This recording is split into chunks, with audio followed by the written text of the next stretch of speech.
Visto di tutti i colori. Certo. Ce n'erano banditi al tempo. Banditi. Bandius. Ma ci mangiavo io quello. Sì? Non avevo paura.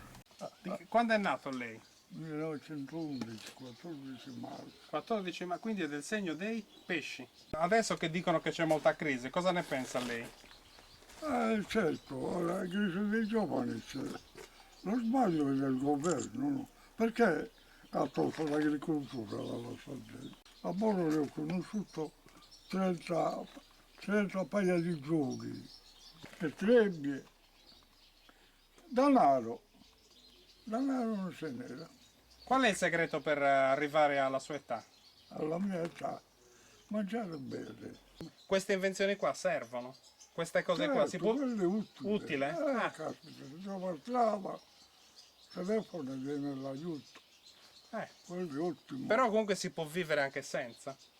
Si può vivere anche Lei ha senza. vissuto bene senza, anzi meglio forse. Ma i tempi hanno migliorato. Certo. Non si doveva rimanere lì a Caldasagno.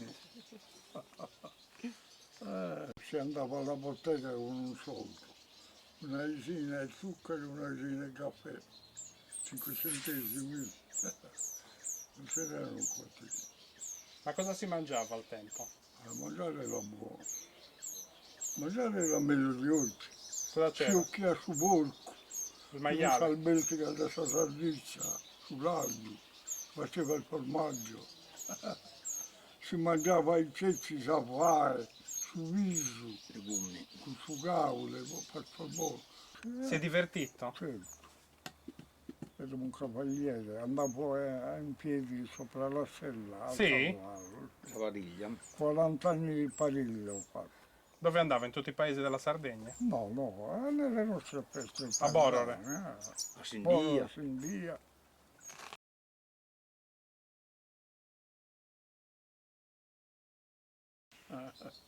Ognuno fa la vita con la sua famiglia. E sulla leala, così. Sì.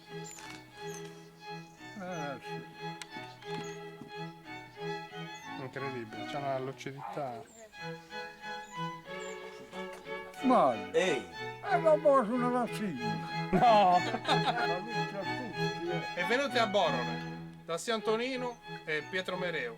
Ciao. Saluti. Salute.